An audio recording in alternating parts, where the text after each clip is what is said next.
kita bertemu dalam mata kuliah produktivitas dalam pertemuan ketiga, yaitu tentang materi pengukuran produktivitas. Nah, apa itu pengukuran produktivitas? Kita lihat satu persatu. Apa itu pengukuran? Apa itu produktivitas? Dan apa itu pengukuran produktivitas?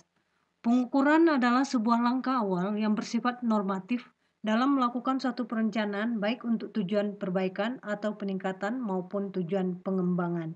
Itu yang dimaksud dengan pengukuran. Sedangkan produktivitas yaitu hubungan antara beberapa output yang dihasilkan dan beberapa input yang dibutuhkan untuk memproduksi output tersebut. Nah, sekarang kita lihat apa itu pengukuran produktivitas. Maka pengukuran produktivitas itu adalah merupakan suatu alat manajemen yang penting di semua tingkatan ekonomi. Pengukuran produktivitas berhubungan dengan perubahan produktivitas sehingga usaha-usaha untuk meningkatkan produktivitas dapat dievaluasi. Nah, sekarang kita lihat unsur-unsur dari produktivitas. Ada 3 unsur-unsur dari produktivitas. Yang pertama ada efisiensi, efektivitas, dan kualitas. Sekarang kita lihat satu persatu apa itu efisiensi, efektivitas, dan kualitas. Efisiensi adalah produktivitas sebagai rasio output per input merupakan ukuran efisiensi pemakaian sumber daya atau input. Sedangkan efisiensi merupakan ukuran dalam membandingkan penggunaan masukan atau input yang direncanakan dengan menggunakan masukan yang sebenarnya terlaksana. Sehingga pengertian efisiensi ini berorientasi pada masukan. Sekarang kita lihat apa itu efektivitas. Efektivitas merupakan suatu ukuran yang memberikan gambaran seberapa jauh target dapat tercapai baik secara kuantitas maupun waktu. Makin besar persentase yang tercapai, maka makin tinggi tingkat efektivitasnya. Nah, konsep ini berorientasi pada keluaran. Peningkatan efektivitas belum tentu dibarengi dengan peningkatan efisiensi dan juga sebaliknya. Berikut kita lihat apa itu kualitas. Produktivitas merupakan ukuran dari kualitas. Meskipun kualitas sulit diukur secara matematis melalui rasio output per input, secara umum kualitas adalah ukuran yang menentukan seberapa jauh penentuan persyaratan, spesifikasi, dan harapan konsumen. Sehingga efisiensi titik beratnya adalah masukan, sedangkan efektivitas titik beratnya pada keluaran. Produktivitas merupakan gabungan dari efisiensi, efektivitas, dan kualitas. Kemudian kita lihat model pengukuran produktivitas dalam sistem industri. Itu ada 3. Yang pertama adalah model pengukuran produktivitas berdasarkan pendekatan rasio output berbanding input. Kemudian yang kedua yaitu model pengukuran produktivitas berdasarkan pendekatan angka indeks. Kemudian yang ketiga adalah model pengukuran produktivitas berdasarkan pendekatan fungsi produksi Cobb-Douglas. Kita lihat yang satu persatu. Kita mulai dari pengukuran produktivitas berdasarkan pendekatan rasio output per input. Di sini kita lihat formulanya productivity adalah output per input atau produktivitas sama dengan keluaran per masukan. Model ini terdiri dari 3, yaitu ada produktivitas parsial, ada produktivitas faktor total, dan ada produktivitas total.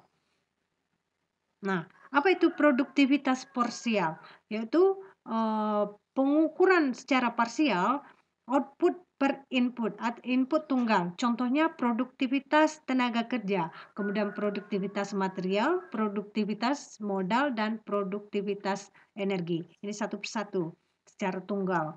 Kemudian kita lihat apa itu produktivitas faktor total.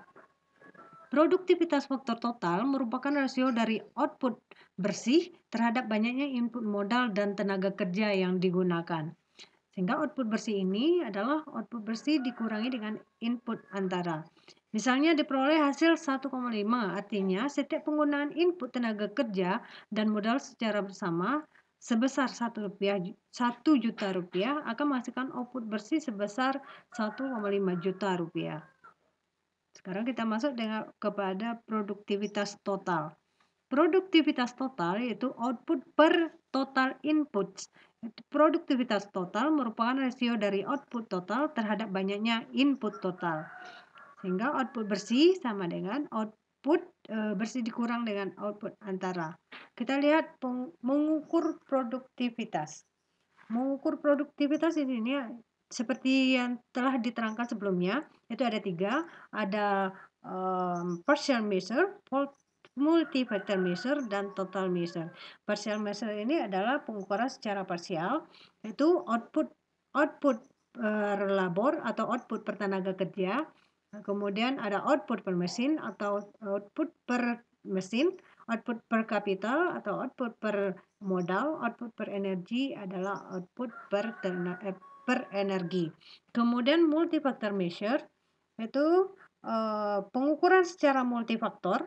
Sini kita lihat ada output per labor plus mesin atau output per tenaga kerja ditambah dengan mesin atau bisa lebih dari dua seperti di sini output per labor plus capital plus energy, maksudnya output per tenaga kerja tambah modal ditambah energi. Kemudian yang terakhir adalah total measure atau pengukuran secara total, yaitu goods or service purchase per all inputs used to produce them. Maksudnya di sini adalah barang atau jasa yang diproduksi per semua input yang digunakan untuk memproduksinya. Ini ada 3 pengukuran produktivitas. Kemudian kita lihat pendekatan rasio output per input. Pengukuran produktivitas parsial atau produktivitas faktor total maupun produktivitas total dapat menggunakan satuan fisik dari output dan input, itu ukuran berat, panjang, isi, dan lain sebagainya. Atau satuan moneter dari output dan input, bisa dolar, bisa rupiah, dan lain sebagainya. Jika output dan input diukur dalam kuantitas fisik, maka ukuran ini dinamakan dengan ukuran produktivitas operasional. Kemudian yang ketiga, jika output dan input diukur dinyatakan dalam nilai uang, maka ukuran ini dinamakan dengan ukuran produktivitas finansial. Nah, berikut soal. PT Jaya mempunyai data tentang output yang dihasilkan dan input yang dipergunakan atau diukur dalam satuan moneter, yaitu dalam satuan juta rupiah selama tahun 2020 sebagai berikut. Outputnya adalah dalam bentuk output total, yaitu nilai yang diproduksi sebesar 1.500. Kemudian inputnya di sini ada input tenaga kerja, yaitu upah dan gaji sebesar 200, kemudian input materialnya atau bahan baku 200, input modal 300, kemudian input energi atau bahan bakar itu 100, kemudian input yang lain-lainnya sebesar 100. Jadi jumlah input totalnya adalah 900. Nah, berapakah nilai produktif